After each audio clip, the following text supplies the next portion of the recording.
Okay, on to the NFC. We're going to start with the NFC East, and let's start with the Washington Redskins, who won the division. Uh, Kirk Cousins had a very good year. He's going to be playing on the franchise tag. We don't see many quarterbacks ever playing on the franchise tag.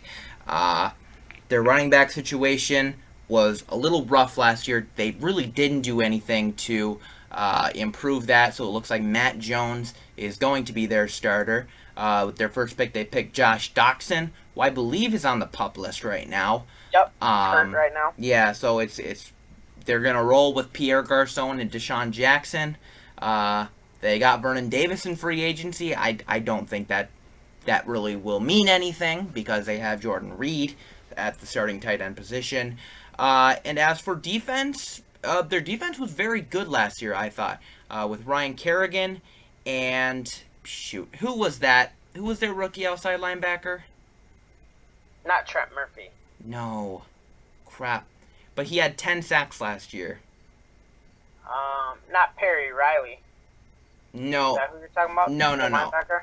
I'm I can't believe I'm blanking on his name. But anyways, they have some very good pieces. Oh, and of course, they signed Josh Norman to a very big deal. What do you think about the Redskins or Washington, if you don't like that name? No, I like the Redskins. I think that they're going to win the division again. Okay. I think the Tony Romo injury is a huge blow for them, for the Cowboys. Meaning that I think if Romo was healthy, I would have the Cowboys number one. But I think this gives the Redskins the division. Yet again, they have some, like you said, some very good pieces. I think Kirk Cousins is a starting quarterback in this league. At least for the foreseeable future. I think he will be able to play anywhere. I think if Deshaun Jackson stays healthy, that's a huge bonus for the Redskins because I mean they played a majority of last season without him, and he still, when he was healthy, just played phenomenal. The guy that you might be thinking of is Preston Smith. That's it, Preston Smith. He had 8 sacks last year. I wanted to say his last name was Smith, but that seemed too Yeah. simple. Yeah. No. Yeah, he had 8 sacks last year. Kerrigan had 9.5 to lead the team. But they have some pieces, and now, like you said, Josh Gordon. You have Rashawn Breeland on the other side. Yeah. Deshaun Golson as a safety knows how to tackle, knows how to blow people up. And D'Angelo Hall's still a safety for them, right? I believe so. Yeah. They moved him to safety. Yeah. Jordan Reed is probably one of the most up-and-coming young tight ends in the league. Outside of having to find a running game, I said this a long time ago, and a lot of people doubted me and thought that I was going to be wrong because of the whole way that the RG3 situation went down. Jay Gruden was a perfect hire for this team. He was a great hire for this team. Yeah. And he is a head coach who can definitely lead the Redskins to the next phase of their adding young talent to becoming a team who can compete in the playoffs again. Hey, with a name like Gruden, how can you go wrong? I mean, Exactly. It runs in the family. I like the Redskins as well. I have them. How much games do I have them winning? Hang on. I changed it all with the Romo injury. I have them winning 9 games. Okay. So So still, 9-7 like last year. did they win? Were they 9-7? Yep. Okay. They won the So I have them 9-7. I think they're a very good team. But at the same time, have they improved besides the Josh Norman addition? I'm not so sure. I think Kirk Cousins will have a good season. Will it be enough to get an extension? Probably, seeing the money Tyrod Taylor just got and Brock Osweiler got. He'll get his extension. But I think they'll be 9-7. Yeah. I completely agree with that. Now, let's go to the Cowboys. So I think a lot of people would have said they were the favorites to win the division with Romo healthy. Somebody did not knock on wood apparently because he got hurt He's going to be out at least half the season. I can see it on your face, but I'm just going to ask you, are you ready to back Dak? No, Oh, I'm not. yeah, I'm not. well, what about his preseason? He's been amazing. Here's what I'm gonna say about that. If I was an NFL player, the one thing that I would not want to be called is a practice or preseason All Star, because those are the guys that are just career backups. I'm not Hey, gonna say that. hey! Not, I hold was a on. practice all-star in high school. Hold on. All right. I am not gonna say that Prescott is that. And you need your practice all stars. Your practice all stars make the starters better. There's definitely a need for that. But I am not going to jump on the Dak Prescott bandwagon just because he's getting a chance to play.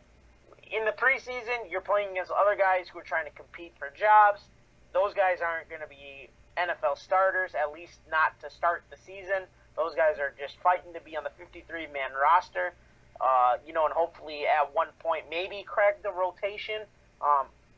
We see a couple surprises here and there that really break out as really close to being cut. Much like Josh Norman, he was going into last year. They thought that there was a possibility he was going to get cut. He was a late round draft pick, so it wasn't like they were going to lose anything by cutting him, and he turned out to be an all-pro. Dak Prescott could definitely follow the thing, but the two things he's got working against him is time, seeing as, he's only got 4 games under his belt being in preseason. He doesn't have much, he doesn't have NFL experience. I mean, and not so long ago, he was their third quarterback. Right. And now I lost the train. I'm sorry. No, that's okay. But the other thing that he has working against him is that defense has not gotten any better. It just they do have a great offensive line. Ezekiel Elliott, I think, will be an absolute stud. He's probably my front runner for offensive rookie player of the year. But Dak has he's got a lot working against him. He's kind of being thrown to the fire here now, probably as the possible starter, and he'll be given all the time in the world, to learn. And it's not like they're gonna pull him or anything, but he is. Oh, the other thing that I did think of it. Okay. That is working against him is he's still a rookie. It's not like a situation like with the Bears. If Jay Cutler goes down, Brian Hoyer, you know what you're going to get out of Brian Hoyer. He's a veteran. He's going to do what's asked of him. You know his game. You know what he's going to bring to the table, and he can lead you to wins. We don't know what Dak Prescott can do. 2 years ago, he was a Heisman candidate.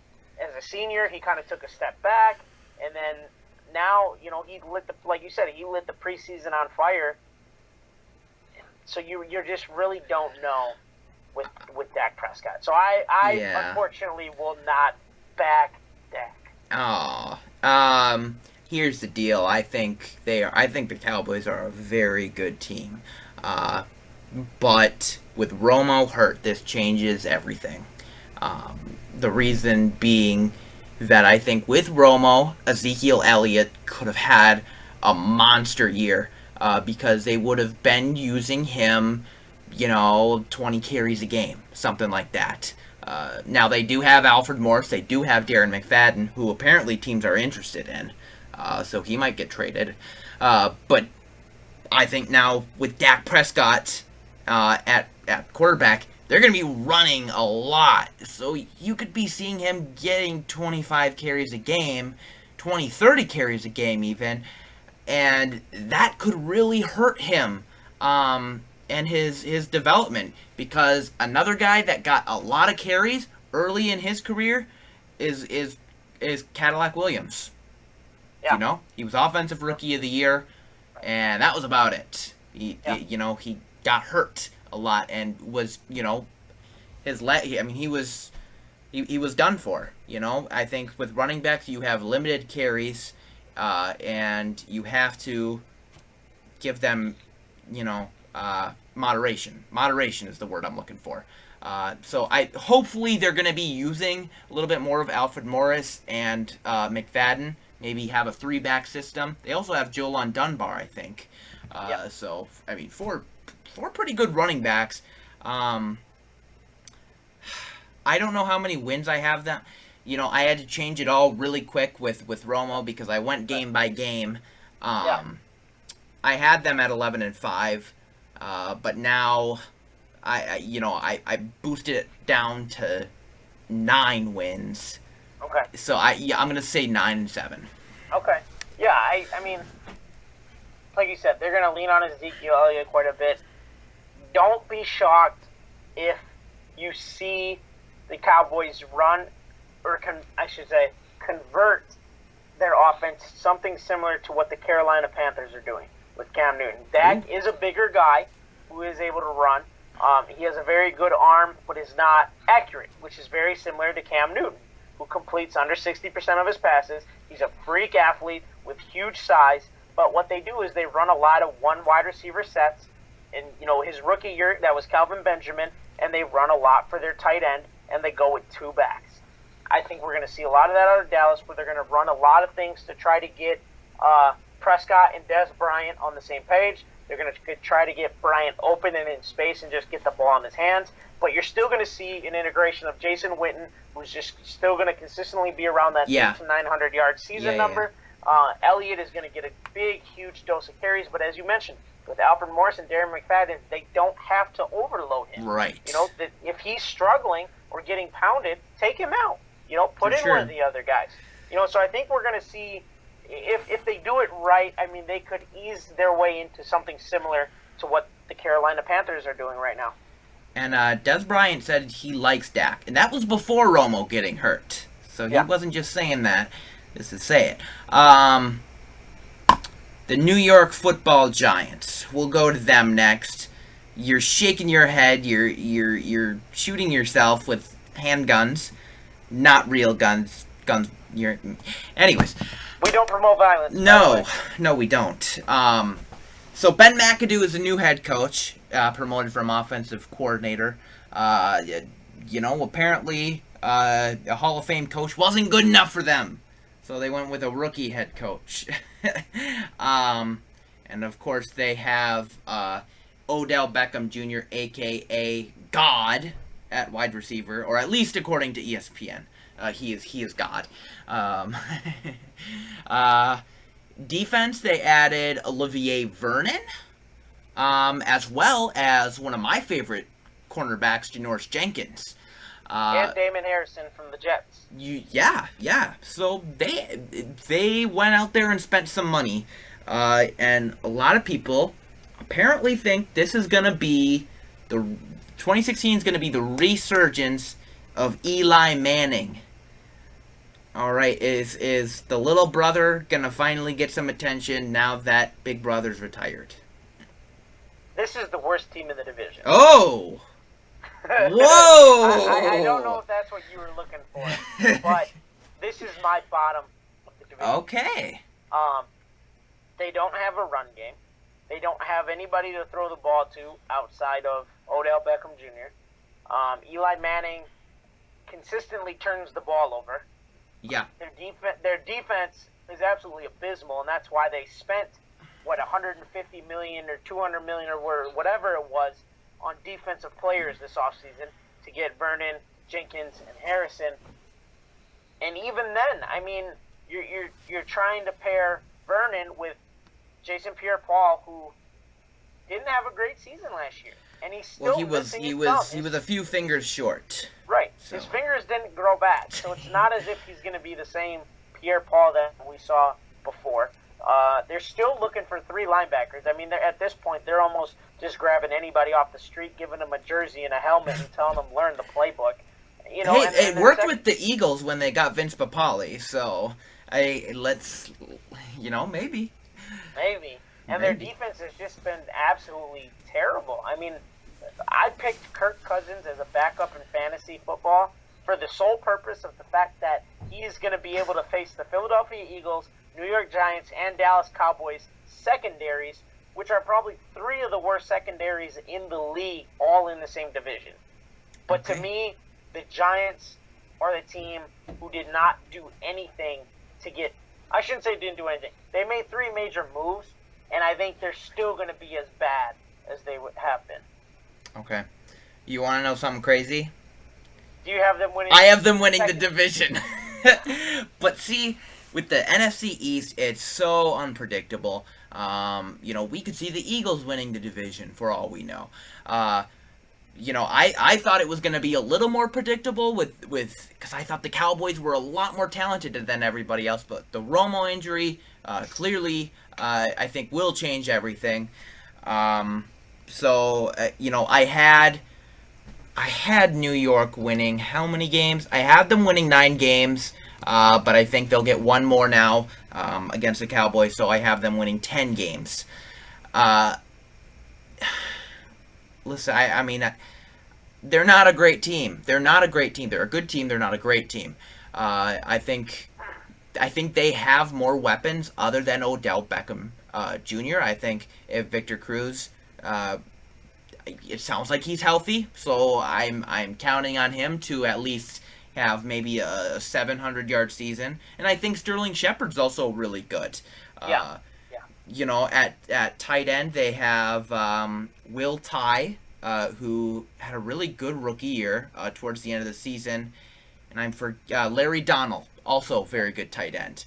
I think those pieces on defense, it's kind of something similar to what the Denver Broncos were doing, adding a bunch of pieces. No, it's Janoris Jenkins is not Aqib Talib, and Olivier Vernon is not DeMarcus Ware.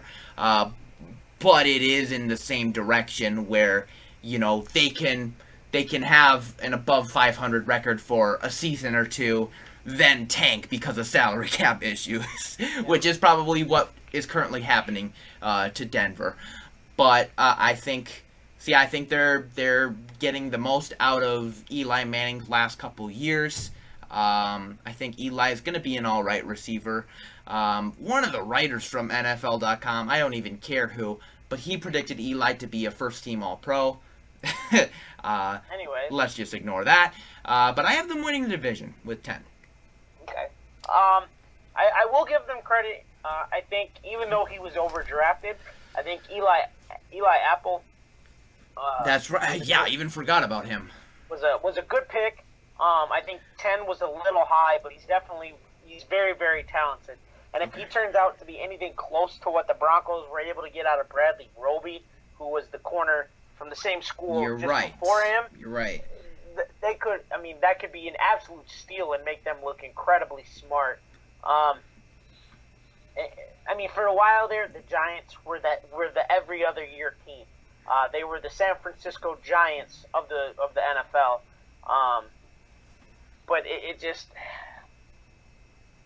I don't see them being able to get it all together. Okay. The running back situation is a big question mark. I will agree with you with that. Who's their starter? Rashad Jennings? Yeah. Or Williams, the big guy. Andre Williams. College. I heard he was on the bubble because getting cut. Okay. Apparently Tom Coughlin really liked him, but nobody else really did. So it'll be interesting to see. I mean, they could be really, really good, really, really bad, but I don't think there's going to be an in-between. Yeah. That brings us to the Philadelphia Eagles. So they have a new coach, Doug Peterson, after Chip Kelly came in and ruined everything. But Sam Bradford is still there. But they drafted Carson Wentz, number 2 overall, who is presumed to be the quarterback of the future. Let's see. I'm going to go on. Go ahead.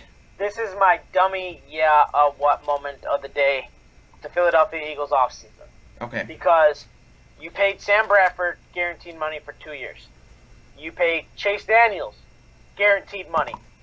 And then you draft Carson Wentz 2 overall, give him guaranteed money. He's probably guaranteed to be the starter of the future, and he goes out in his first preseason game and breaks his ribs. So it's a huge cluster in Philadelphia right now. People can say what they want about Chip Kelly, but in his first 2 years there, he won 20 games. Chip Kelly had them headed in a direction. Now, they obviously made a lot of moves before last season, which kind of, I guess you could say, caused their collapse, getting rid of arguably the best receiver and running back in franchise history with LaShawn McCoy and Deshaun Jackson. And keeping one of the most racist receivers on the team. Yeah, Riley Cooper. But Chip Kelly is just the type of coach that he is. If you look at his draft picks and the players that he brought in, they're all smart. They were all academic All-Americans. They were all considered like captains on their team. They just had they had the academic part, but they didn't necessarily have the athletic part. Now, if he would have been able to turn it around or not, obviously we don't know. We won't see that. Doug Peterson knows this organization. You know, he played there, he coached there, and now he's back as the head coach. But this is just an awful situation to be in, I think. They didn't have anybody step up at wide receiver. Matthews was supposed to be their guy and just kind of didn't step up. Well, and I think he just came back from getting hurt, too. But I will say the guy to watch out for that I think could have a real big bounce back year, not only for the Eagles but for the NFL, is going to be Ryan Matthews, the running back who sat behind DeMarco Murray last year. After they moved on from fired Chip, they went to the more downhill running style, which was DeMarco Murray's more suitable style of run game. But I think Matthews could be one of the bounce back players of comeback. I guess you can consider a comeback player, somebody who just had a poor season the year before. He could be a comeback player of the year. It's crazy to think, at this time last year, people were so high on the Eagles, but it was almost a Dream Team Part 2 situation for them, which, similar to Andy Reid, got Chip Kelly fired. Let's see. I want to see how many wins I gave them. I'm giving the Eagles 5 wins. I think back in the draft, in our draft review, I made the bold prediction that Carson Wentz will start 0 games this season. I'm going to stick to that because I think Chase Daniel is going to be their number 2 guy. Unless they make a move with Minnesota, which I don't see happening. Yeah. Seeing as this is the last team for this division, I think the Eagles will fall into the 3 spot here, being the Redskins, Cowboys, Eagles, Giants in that order for me. They have a number of pieces, a lot of guys who have high potential, but I don't think it clicks this year. And Doug Peterson just doesn't seem like the type of guy that is going to lead the guys that are on the team now. I feel like there's a chance that they just completely clean house here with their roster very, very soon and end up just doing a complete overhaul to get Peterson's guys in, because I think the Eagles organization loves Peterson enough to allow him to do that and see the other side of that rebuild. Well, I did not love him as a backup quarterback with the Packers. He was not good. Ugh. He was like your place kicker holder for like ever. He didn't hold field goals. You can get a place. You can get a holder anywhere. But when he came in, anytime he came in for Brett Favre, because I think the one season when he hurt his thumb, Peterson came in a lot, and he was just terrible. Craig Nall beat him out for the backup job. Craig Nall. Yeah, but look at it though. I'm not gonna say he's a bad. I'm not gonna say he's an elite coach either. But no. Jason Garrett was the backup for Troy Aikman. No. See, but that was just me. I think I was a little kid back then, and anytime I saw Doug Peterson at number 18 on the field, I was just no. Right. So anyway, yeah. So anyways, I have the Giants number 1. I have the Redskins 2, the Cowboys 3, and Eagles 4. So is this the first division that we have a different division winner? Yes.